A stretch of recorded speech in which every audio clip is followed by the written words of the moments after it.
afternoon, everybody. Welcome to Impressions, and thank you very much for coming to this book launch. Before I begin, I'm going to introduce you to Lee Craven of Bradford Live, who's going to say a few words about Bradford Live's role in bringing this book to you, because it plays quite a huge part. So, Lee. Okay, thank you. Thank you, Mark. As you can see, it says Kirsten on there. I'm obviously not afraid she can't be here today for personal reasons, but she played a big part in helping you with the book. It's one of the few people who has got the same ferocious attention to detail that Mark has, so you have quite a good sparring partner there. But we'd like to thank Heritage Lottery for funding this wonderful book, and also for funding the gallery, the exhibition here, which goes on until March. And as Anne just said, it's a living thing, it's not the end of it.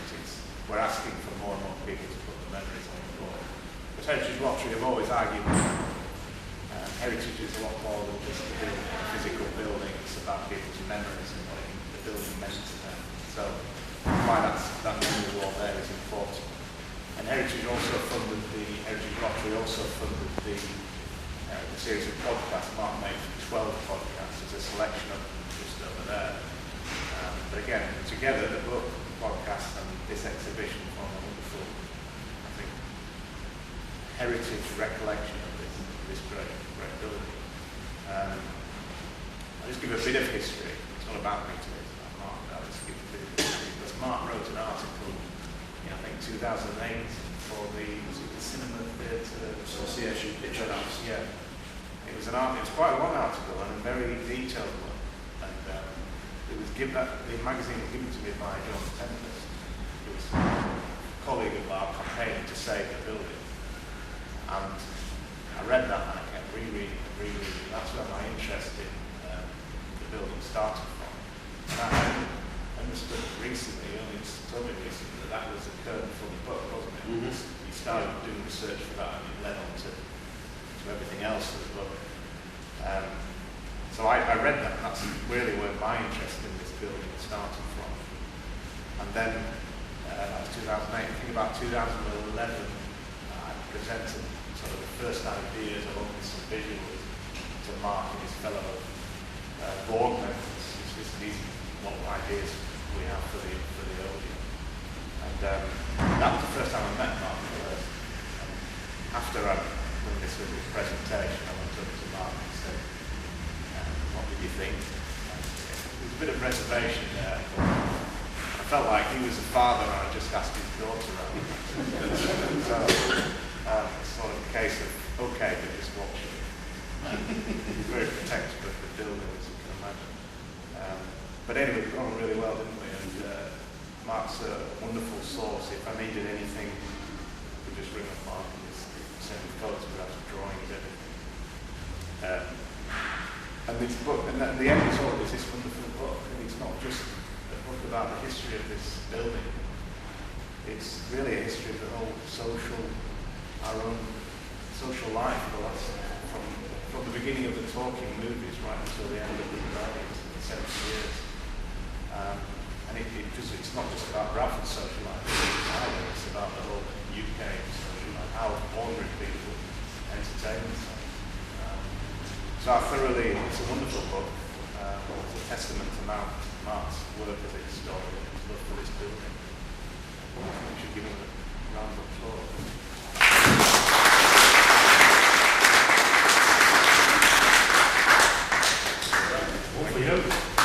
Yeah, a round of applause for Lee.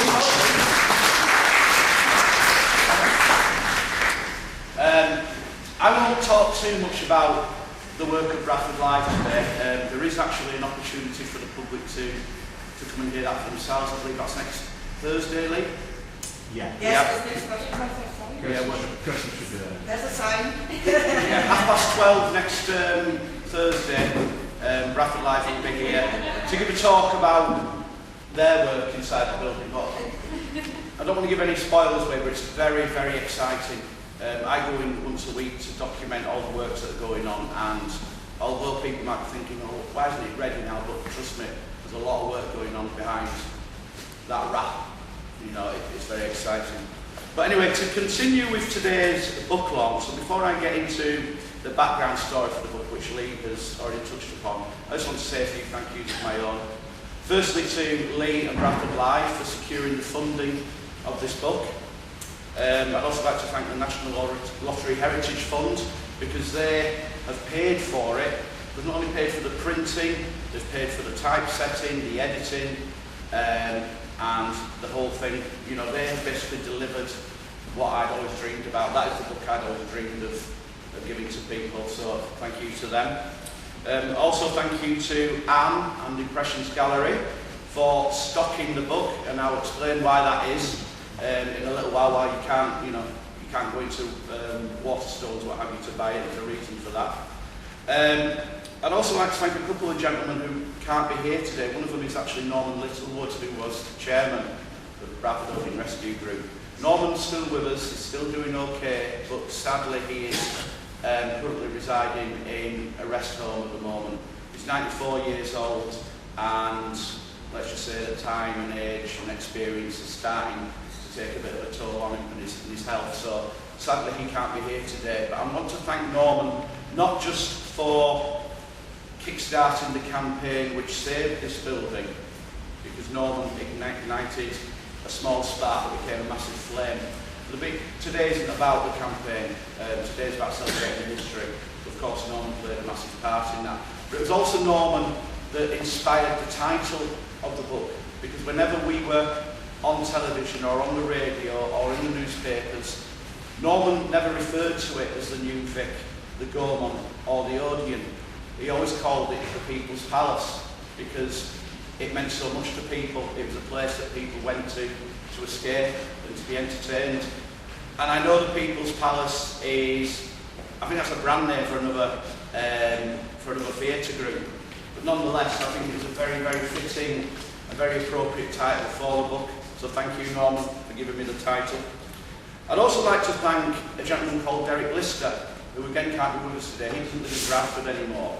But those of a certain age may remember Derek from the 1950s and 60s, where he used to be the resident DJ over in the Gaumont Ballroom, and it was known as Dal Stevens. And what Lee hasn't mentioned today is that building is actually quite possibly responsible for him being here on this planet, because it was over there where his parents met on a Sunday night while Derek Lister was DJing. So, you know, we have much to thank Derek for. But Derek was the one, Derek's a fellow author. He's published 4 books, I believe, history books about Bradford. 2 of them are about the rock and roll scene. And it was at a book launch in Waterstones in 2008, just after I had the Picture House article published. And I brought one down for him. And I said, I'm thinking of writing a book. And in the moment I mentioned that, he never let go, and he kept pushing me and pushing me and pushing me. And I was like, no, I can't, I've never done it before. No, and he really, really gave me the confidence and inspiration to deliver that what's on the stand behind me. So thank you, Derek. And also I'd like to thank the contributors to the book. They're all listed in the acknowledgements. We've got a few of them here today. We've got Graham Bird. Give us a wave, Graham. There he is. He was the chief projectionist at the Odeon when it closed. We've got Christine and Nigel Schofield. Hello. Christine was a manager when the building closed. Nigel did a lot of stuff for the Odeon. He wasn't employed by them, but he might as well have been. They were responsible for a lot of the publicity that went on in Bradford. They used to have all sorts of things going on. Robocop walking around the city centre, Judge Dredd going up to Undercliff Cemetery, dressing up as ghosts and things like that, all to promote the films. So thank you very much for that. Cottingley, which is from your blog. Oh, sorry? The branches from Cottingley Wood. Absolutely, yeah. I don't know if anybody remembers the fairy tale premiere which Bradford secured. It was a film about the Cottingley fairies in 1998. Thanks to Christine, that building screened it before anybody else did. We had the UK premiere in Bradford. So it's fantastic work. I don't think there's anybody else. Continuing then with a backstory, as Lee's mentioned, I was approached by the Cinema Theatre Association when the building was still under threat of demolition to write an article about the history of the building. And like I say, the building was still earmarked for demolition. And what I wanted to do was present like a historical argument to the cinema industry. So that was published, but I was only asked to write about 25,000 words, but I didn't do a word count, I just went for it. And when I did a final word count, I had about 60,000, so I had to get rid of more than half of it, which was very distressing. And I thought, what am I going to do with all this surplus research? And that's when I started getting the idea in my head of doing a book. Following that, there was years and years and years of research. I virtually lived in the local studies library for about 4 or 5 years, in there every day, going through all Telegraph and Argos's 70 years worth. And there weren't the paper editions, it was microfiche, so I was like sending myself dizzy. You know, that was a really, really tough thing to do, but years and years of research, lots and lots of pages. And as well, I was in a position to meet quite a lot of the people that worked at that building through the years, as well as Graham, Christine and Nigel, who I interviewed. I also interviewed Derek Lister, the DJ, David Lowe, who was the last resident organist, Tony Cutts, God bless him. He was the legendary projectionist of Bradford, and those of us who went to see Star Wars at the Odeon, you'll read the full story in the book, he was the one who brought the mirror ball to Bradford and made it a very, very memorable experience. I spoke to him in 2012, 10 years ago. Sadly, he died a couple of years later, but it's an absolute privilege to at least have his recollections and memoirs documented. And there was countless other people, front of house staff, and like I said, they're all mentioned in the acknowledgements. Okay, as I mentioned, there was too much content in the book. Anyway, when I finished doing it, it was if my original draft had been published, it would have been maybe twice the size of the book as it is. And I initially did have a bit of a tough time finding a publisher to take it on. They said it's simply too big. I tried to sell the idea to them, could we not put the book out as a trilogy? One about the New Vic years, one about the Beaumont years, one about the Odeon. Nobody wanted to know. They were saying, no, you need to get rid of at least a half of it, which I thought, no, this can't be, this can't be happening. We've got all this information that needs to be put out there. And fortunately for me, Lee approached me, I think this was about 2016, 2017, and he says, we might be able to find a way to have the book published, because Bradford Live were given a task, if you like, to promote and share the historical aspects of that building with the wider community. And the book, if we could put a book out there, that would certainly fulfil that criteria. So again, that's why I thank Lee and Bradford Live and the National Lottery Heritage Fund for delivering, because they're the ones that would have done it. Without Lee and without the National Lottery Heritage Fund, the book wouldn't exist. There was still surplus research which I couldn't fit in because it had to be a manageable project. So one thing that I did, as Lee mentioned, I created a series of podcasts which started during lockdown. So the majority of those 12 podcasts actually do include material which would have been in the book. We've taken it out and it's still out there, it's still accessible. And we're still pushing the historical aspects of it. Over there we've got Reuben Davison. Hi Reuben. Reuben and Derek Lister, Dal Stevens, the Gaumont DJ, they're in the process at the moment of creating a website which is going to specifically focus on the Bradford rock and roll scene of the mid-50s to the mid-60s. A lot of it has been published in Derek's books previously, but there is some additional research which I haven't been able to include in my book, i.e. a comprehensive list of all the local bands that performed in the Gaumont Ballroom.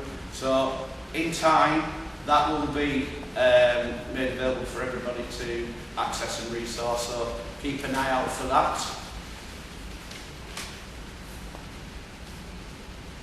Okay, so it's like I say, the book as well.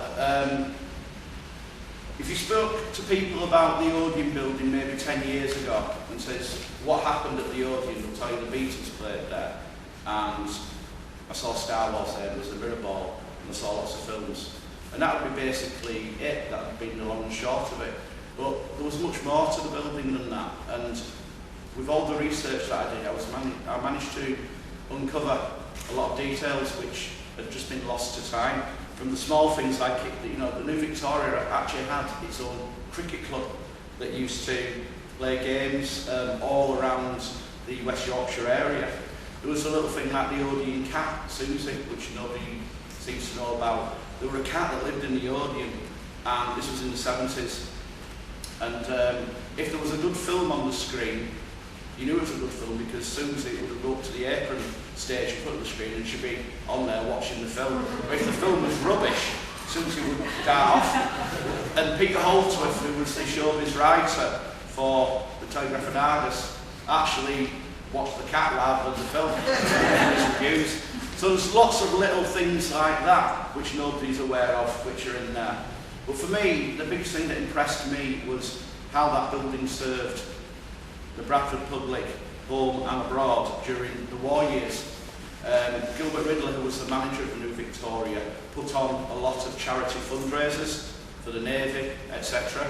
There was a few radio broadcasts from the New Victoria, which the lads overseas could hear. So they could hear messages from people back home, they could hear local children singing choir, hymns and things like that. And then there was one incident where a few cinemas, or a few cities were selected for a special film presentation. So there were lads serving out in India, and the film crew went out and filmed greetings.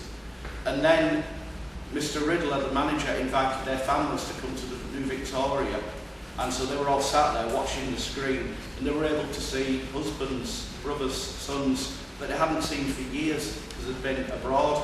And there were a few funny moments in there where there were children saying to the mum, "Who's that man?" And it was like, "That's your dad." It was the first time they'd seen the father. So things like that happened which make it, a place to cherish really.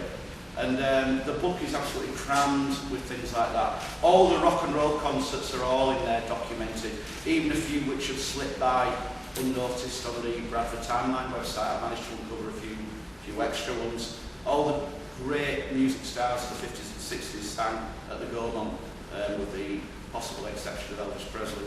So, a lot of history there.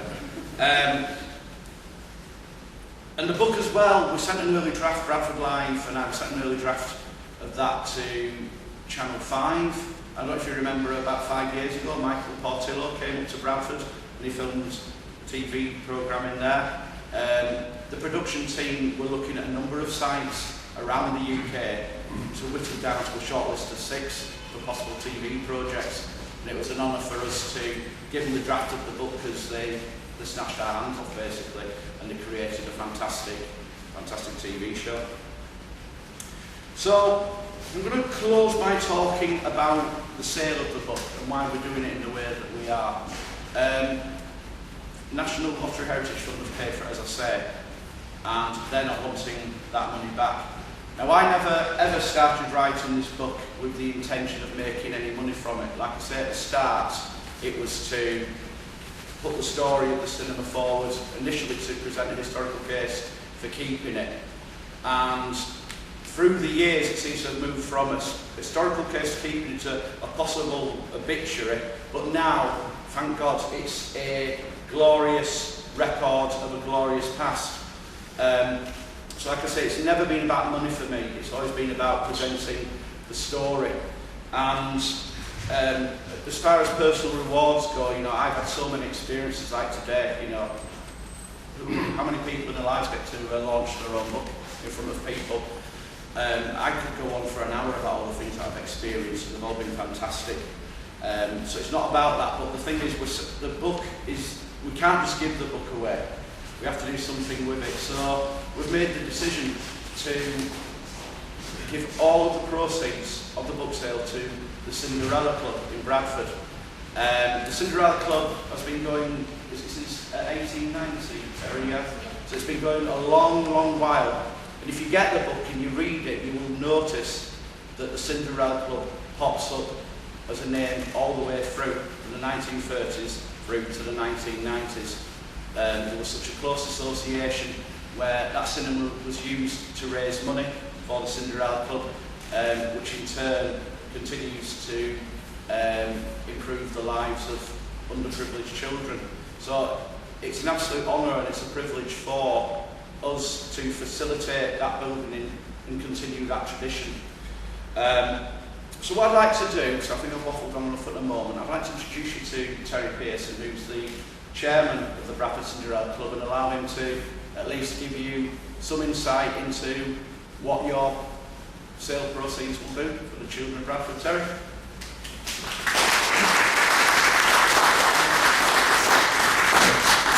Thanks, Mark. Wow, what an act to follow. Fantastic book. I'm not ready yet. I've literally just bought mine now, so I've just got to say I'm sort of taken aback really at the time that Mark's obviously put into this. It's only only 14 years, and he's touched on it now about what's gone into it. So for the proceeds for this book to come to Bradford Cinderella Club is just fantastic. We have been going on a long time, 132 years, providing treats to underprivileged children in Bradford. And a lot of those kids have been in this building. I was in this building in the 60s to get my selection box at Christmas time, a little bit of wrapped up present that we got. So I think I saw Tommy Trinder and Jimmy Clitheroe there. So that's 60s, mid-60s. So to carry that on now and have the tie-up with this building is unbelievable. So what we do, it's something we've done for the last 130 years. We provide treats for underprivileged children. We maybe change the way that that's delivered, but the ethos of this charity, how it was set up, continues to this day. We are a charity, we don't have any employed staff, so every £10 that comes into us will go to an underprivileged kid. That's what we're about.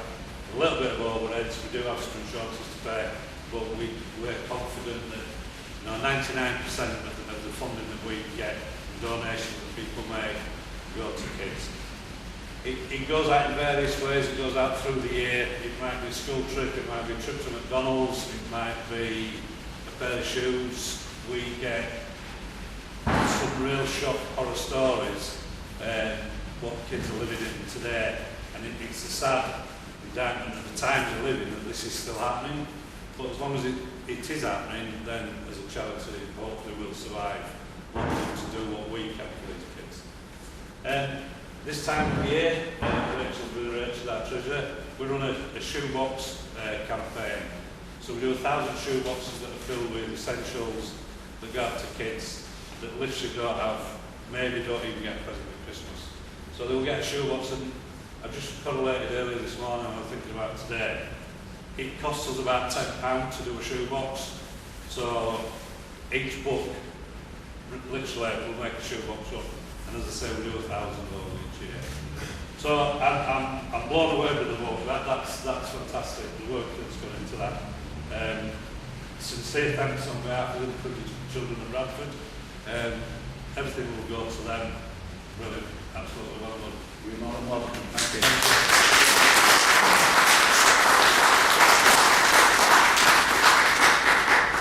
So I will bring my little chat to a close in a second. So obviously Terry, the proceeds are going to the Cinderella Club with love and thanks from myself, from Bradford Live, from Impressions, because originally we thought we might have had to split the proceeds somehow, because obviously with hosting the exhibition and the book here, we thought there might have been some overheads, but Anne says no, all goes to the Cinderella Club. And also from Bradford Live and the National Lottery Heritage Fund. So please accept from us, like I say, with our love and best wishes, the proceeds from this book. I'll speak to you later on and let you know how much we've raised so far, and we'll facilitate getting that money to you. But thank you for the work that you're doing as well. Thank you.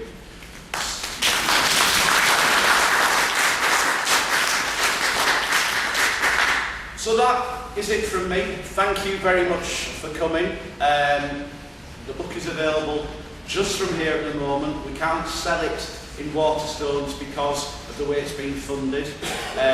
So if you do have family or friends that want a copy that couldn't make it down today, please let them know. They can come to Impressions to Buy Direct. If they don't live in Bradford, we are able to get the book out to people. If you contact Bradford Live through their Facebook page, if you send them a message, I've been receiving messages from Bradford Live and I've been able to package the book up. It's quite a hefty book and it costs about £4 to send it out. It's £3.35 in second class stamps and then about 50p for the padded envelope. So we can get the book out there. Only at least a tenner, because that's the minimum donation. I think that's the ideal Christmas gift as well. So if you're stuck for present ideas, get yourself down here and buy lots of copies and make lots of money for the Cinderella Club. I will sign with pleasure any copies that are bought here today, and Andy, you can say goodbye or... Yeah, I was coming in, but then he said started to speak. Thank you very much, Mark. That was fascinating, and having read the book, I absolutely urge everyone to buy a copy for more than £10, because it's definitely worth more than £10. And thank you. I love that story, to say one book equals one shoebox. That's fantastic. But one other thing I need to say, Star Wars and the Mirror Ball, thanks to the generosity of Christine over there, we've actually got the original Mirror Ball in the exhibition. But we're not allowed to tell anyone. So once again, that was really illuminating. I love your passion. I love what you've done. The book is a manifestation of that, so thank you, Mark. And Mark's going to stick around and sign. So thank you very much. Thank everyone for coming. Stick around, watch the blogs, go into the exhibition. You're all welcome. Thank you.